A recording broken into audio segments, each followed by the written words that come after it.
Assalamualaikum warahmatullahi wabarakatuh. Hai anak-anak kelas 6 yang hebat dan solih-solihah. Bagaimana kabarnya hari ini? Alhamdulillah, luar biasa bersama Ummu Aiman membangun generasi Qur'ani. Allahu Akbar. Baik, sebelum pembelajaran dimulai, marilah kita awali dengan berdoa kepada Allah Subhanahu wa taala. Semoga kita diberikan kemudahan dan kelancaran di dalam mencari ilmu, diberikan keberkahan serta dijadikan anak yang solih dan solihah. Berdoa dimulai. Raditu billahi rabba wa bil islami dina wa bi Muhammadin nabiyyan wa rasula. Rabbi zidni ilma warzuqni fahma. Amin. Baik, kali ini kita akan belajar mata pelajaran akidah akhlak, yaitu tentang sikap disiplin, mandiri, tanggung jawab, dan tolong menolong. Disiplin. Secara bahasa, disiplin diartikan sebagai aturan-aturan, kaidah-kaidah, asas-asas, patokan-patokan, dan perikelakuan. Maksudnya adalah supaya segala perbuatannya selalu sesuai dengan aturan atau tata tertib yang ada. Jadi, dapat diartikan bahwa disiplin adalah tindakan atau perilaku yang menunjukkan perilaku tata tertib dan patuh kepada berbagai ketentuan dan peraturan. Perilaku disiplin itu tercipta melalui proses pembinaan, baik pembinaan dari keluarga, pembinaan dari pendidikan maupun pengalaman. Nah, dari pembinaan tersebut itulah maka akan muncul sebuah kebiasaan hidup seseorang yang teratur dan mencintai serta menghargai sebuah kegiatan tersebut. Adapun indikator disiplin adalah ketika seseorang itu sudah dapat membiasakan kegiatan tersebut, seperti halnya hadir tepat waktu, membiasakan mematuhi aturan-aturan yang berlaku. Macam-macam disiplin. Disiplin dibagi dalam beberapa macam atau jenis, yaitu diantaranya yang pertama disiplin diri pribadi. Disiplin diri pribadi mencakup pembuatan aturan dalam diri sendiri yang harus ditaati dengan istiqomah. Yang kedua, disiplin waktu. Salah satu kunci sukses adalah dapat memanfaatkan serta membagi waktu dengan baik, sebagaimana Allah Subhanahu wa taala berfirman yang terdapat di dalam Quran surat Al-Asr. Kemudian yang ketiga, disiplin di dalam beribadah, yaitu kita senantiasa beribadah sesuai aturan-aturan yang telah ditetapkan oleh Allah Subhanahu wa taala. Kita tidak membuat aturan-aturan sendiri di dalam beribadah.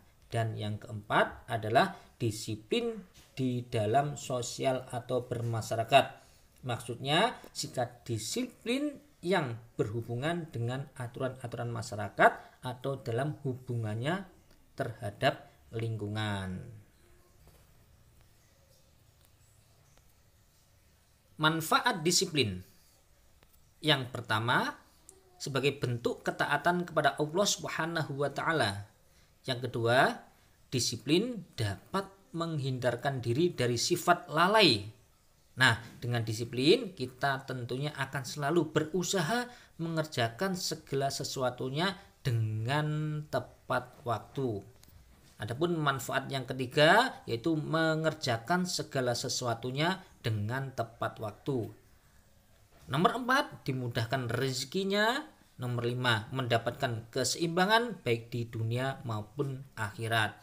Serta manfaat disiplin yang nomor 6 adalah menjadi ahli di dalam bidangnya. Manfaat yang ketujuh, membuat hidup menjadi teratur. Yang nomor 8, menumbuhkan kepercayaan diri. Nomor 9, menjauhkan diri dari maksiat. Dan yang nomor 10, menjadi mandiri karena disiplin menuntut seseorang harus terus berjuang di dalam mencapai kesuksesan. Mandiri. Mandiri adalah sikap dan perilaku yang tidak mudah tergantung kepada orang lain di dalam menyelesaikan tugas. Mandiri berarti bebas dari ketergantungan terhadap orang lain. Mampu mengatur tingkah laku secara pribadi, mampu mengambil keputusan dan berani bertanggung jawab terhadap apa yang dilakukan. Adapun ciri-ciri daripada mandiri itu diantaranya yang pertama, selalu berusaha berinisiatif di dalam segala hal. Yang nomor 2, mampu mengerjakan tugas yang dipertanggungjawabkan kepadanya. Nomor 3, memperoleh kepuasan dari yang dikerjakannya. Nomor 4, mampu mengatasi rintangan yang dihadapinya. Nomor 5, memiliki kemampuan untuk selalu bertindak jujur dan benar sesuai hak dan kewajibannya. Nomor 6, berkeinginan menjadi orang yang bermanfaat bagi orang lain dan lingkungan. Nomor 7, berpikir secara kritis, kreatif dan inovatif terhadap sesuatu yang dikerjakannya atau diputuskannya. Dan nomor 8, tentunya tidak akan merasa rendah diri. Selanjutnya, manfaat daripada hidup mandiri diantaranya yang pertama tentunya akan menumbuhkan rasa percaya diri. Yang kedua, akan tumbuh rasa tanggung jawab. Nomor 3, menjadi pribadi yang kuat di dalam menghadapi semua masalah. Nomor 4, menjadi kreatif. Dan yang nomor 5 adalah kita dapat berpikir kritis. Tanggung jawab. Tanggung jawab menurut Kamus Umum Bahasa Indonesia adalah keadaan wajib menanggung segala sesuatu. Nah, dengan demikian dapat dikatakan bahwa tanggung jawab adalah sikap dan perilaku seseorang untuk melaksanakan tugas dan kewajibannya yang seharusnya dia lakukan. Sebagai contoh, seorang pelajar memiliki kewajiban belajar. Nah, jika siswa tersebut mau belajar, maka hal itu berarti ia telah memenuhi kewajibannya serta dia juga telah bertanggung jawab atas kewajibannya. Seseorang itu mau bertanggung jawab karena adanya kesadaran atau mengerti atas segala perbuatan dan akibatnya. Adapun timbulnya sikap tanggung jawab karena manusia itu hidup bermasyarakat dan hidup di dalam lingkungan alam. Ciri-ciri pribadi bertanggung jawab. Yang pertama tentunya adalah melakukan apa yang sudah diucapkan. Yang nomor 2, mampu berkomunikasi dengan baik kepada siapa saja. Nomor 3, ikhlas di dalam berbuat. 4, mampu menjelaskan apa yang dilakukannya. 5, tidak menyalahkan orang lain. 6, mampu menentukan pilihan. 7, berani meminta maaf dan menanggung beban atas kesalahan yang dilakukan. 8, peduli pada kondisi baik teman, keluarga maupun lingkungan. 9, bersikap tegas. Dan yang nomor 10, menghormati dan menghargai aturan. Tolong menolong. Manusia sebagai makhluk hidup sosial tidak akan bisa hidup sendiri, sehingga perlu adanya saling tolong menolong dalam rangka memenuhi kebutuhan hidupnya. Nah, tolong menolong itu di dalam bahasa Arab disebut ta'awun. Ta'awun itu di antara kaum muslim merupakan sebuah kekuatan dan pelindung. Tolong menolong itu dapat berupa bantuan materi, akal, fisik maupun doa dan lain sebagainya. Nah, saling peduli dan tolong menolong itu juga merupakan bentuk syukur kita kepada Allah Subhanahu wa taala. Dengan kita mau peduli kepada orang lain, maka kita akan menjadi orang yang bermanfaat.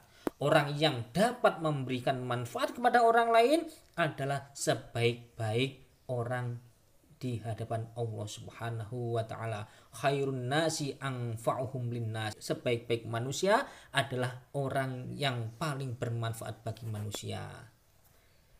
Ketika kita mau berbuat baik kepada orang lain, maka hakikatnya manfaatnya itu akan dikembalikan lagi kepada kita.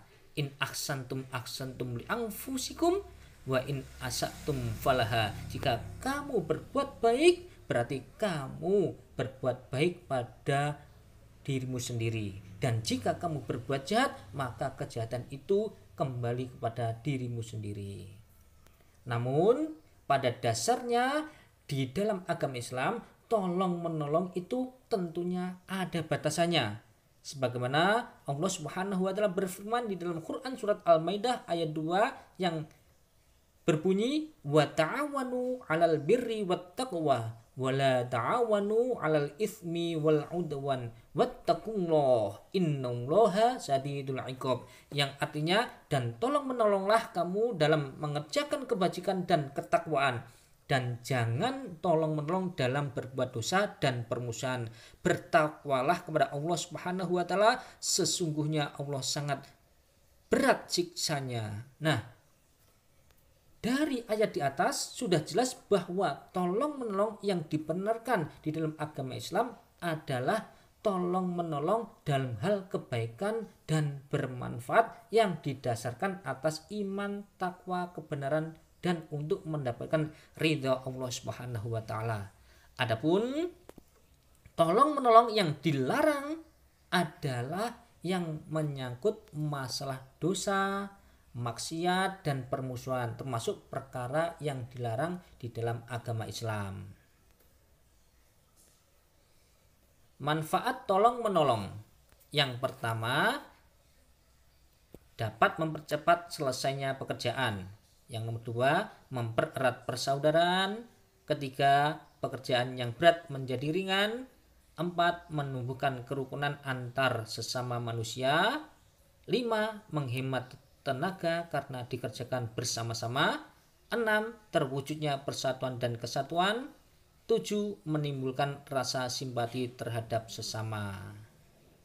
Anak-anak yang dirahmati Allah Subhanahu wa taala, demikian tadi pembahasan tentang sikap disiplin, mandiri, tanggung jawab, dan tolong menolong. Semoga kita senantiasa dapat mengamalkan sikap yang kita bahas kali ini. Terima kasih atas perhatiannya. Wassalamualaikum warahmatullahi wabarakatuh.